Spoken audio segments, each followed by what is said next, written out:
Not everything that feels intense is meaningful, and not everything that is meaningful feels intense. But she didn't know that yet. Or maybe she did, and just ignored it. Because it is easier to trust what you feel, even when it doesn't fully make sense. She trusted what shook her, what pulled her in, and that led to staying in conversations that drained her, in conversations that kept her guessing, in moments that felt overwhelming but strangely familiar. And she told herself it was because they mattered, because if something affects you that much, it has to mean something, right? But the truth is, the girl I'm describing is not one specific person. She exists in different versions inside all of us. Maybe for you it was a relationship, a friendship, or even someone in your family whose love felt unpredictable, and because of that, unforgettable. The details change, but the feeling rarely does. The feeling of confusing emotional intensity with emotional importance. But what if we're wrong? What if intensity isn't depth? What if it's just inconsistency? We have all, at some point, trusted what feels strong over what is actually meaningful. We have all believed that if something makes us feel more, then it must matter more. And I know this because for a long time, I didn't question it either. But intensity is not the same as meaning. Intensity can come from instability, from trying to read something that keeps changing. What feels intense is not always what is true, not always what is right, and not always what is good for us. I'm Luisa Machorro, and today I want to talk about why intensity can feel like meaning and what it costs us when we build our lives around that confusion. Intensity and meaning speak two different languages. Intensity is loud. It's an emotional rush that takes over your body before your mind can fully process it. Sometimes it is beautiful. The highest point of the roller coaster, the beat drop of your favorite song, the adrenaline of hearing life-changing news. It can be Christmas morning, or even falling for someone new. And sometimes, intensity can feel heavy instead of exciting. The panic before an important phone call, the argument that leaves your chest tight for hours, watching something you deeply care about fall apart right in front of you. Intensity demands attention because it shakes you, but meaning is different. Meaning is not always loud. Sometimes it is almost invisible at first because it feels stable instead of overwhelming. It is a person who remembers small details about you without needing to be reminded. Someone showing up consistently, not only when things are exciting, but also when things get difficult. Meaning is a person who listens to the same story for the 100th time because they know it matters to you. Your mother, checking if you got home safely. A teacher who saw potential in you before you saw it in yourself. Meaning stays. And I think the problem is that we often assume the loudest things in our life are automatically the deepest, but they're not always the same thing. Sometimes, intensity is often the high of something beginning. Meaning is what remains once the high disappears. So why does this happen? We as humans tend to confuse feelings often. We don't just feel things, we interpret them. We've been taught, in a really subtle way, to associate strong emotions with importance. So we don't question intensity. We treat it like evidence. Behavioral psychologist B.F. Skinner's research helps explain why.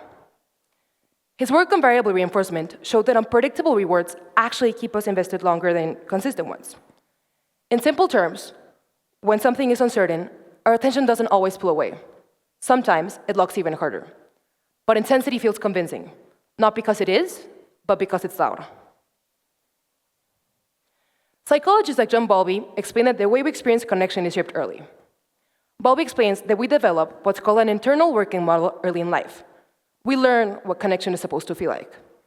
So, if what you experienced early on felt uncertain, that feeling may not register as a warning later. It registers as something familiar. And familiarity creates trust. Because the brain doesn't automatically choose what's healthy, it prioritizes what it knows. Because from the inside, it doesn't feel like confusion. It feels like something important is happening. I remember being in a situation where nothing was actually clear, where one moment felt close and the next one didn't. And instead of stepping back, I leaned in. I started to replay conversations, trying to understand why small things were affecting me so much. Psychologists Donald Duran and Nathan Arn found that when people experience anxiety, adrenaline, or uncertainty, they often assign meanings to that feeling. In other words, when your heart is racing, your brain wants an explanation. and labels that activation as connection. It didn't feel intense because it was deep. It felt intense because I never had clarity. And that waiting for clarity, that constant mental loop, felt like a connection. The confusion made every moment of reassurance feel huge. One good conversation could erase weeks of uncertainty. And that pattern has a name. Psychologists call this intermittent reinforcement. When reassurance comes in consistently, it can actually create a stronger attachment. Not because the connection is deeper, but because unpredictability keeps you emotionally invested. And that emotional swing, that constant up and down, started to feel like depth. But a roller coaster feels intense too. That doesn't mean it's taking you somewhere. And at the same time, growing up, I had this completely different example in my life, my mom. She never reacted with intensity. She didn't get overwhelmed like I did. And she didn't create high and lows. She was just stable. And I thought that meant distance, that she didn't see things as deeply as I did. As I have gotten older, I realized she always understood me. She just didn't need intensity to validate that.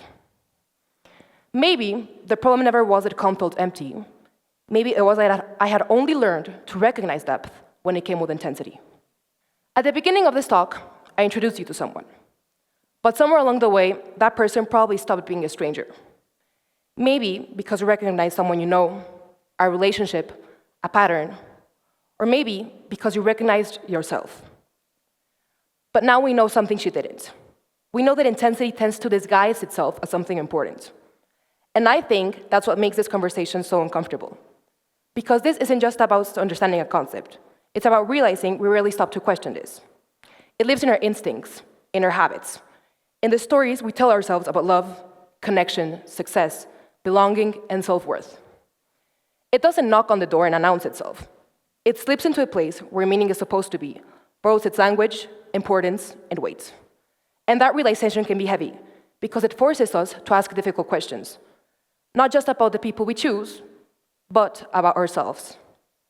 Until one day, we find ourselves holding onto something simply because it affects us, not because it actually serves us. And there's one thing I hope you take away from today. Don't let intensity make decisions that meaning should make, because they're not the same thing. One demands your attention, and the other one earns your trust. Sometimes, the loudest thing in your life is not the most important thing in your life. Sometimes the thing demanding the most attention is not the thing deserving the most space. And sometimes, growing up means having the courage to tell the difference. And this goes beyond relationships. It's about how we assign meaning in general. We're drawn to what feels powerful. For example, when it starts affecting what we stay in and what we walk away from. Sometimes, what is actually real, it's quiet and inconsistent. It doesn't create emotional chaos. But because it feels calmer, we often overlook it. Growing isn't about finding something that feels stronger. It's learning to stay where there is calm, even when that calm feels uncomfortable at first. It's giving yourself permission to experience something that doesn't hurt, even when it first feels boring. Not because it is, but because it doesn't trigger what you're used to. And I think growing up is realizing we have been taught to romanticize what hurt us, to glorify emotional chaos just because it feels powerful. But powerful and meaningful are not always the same thing. Just because something affects you deeply doesn't automatically mean it deserves a place in your life. Our roller coaster feels intense too, but when the ride ends, you are exactly where you started. Thank you.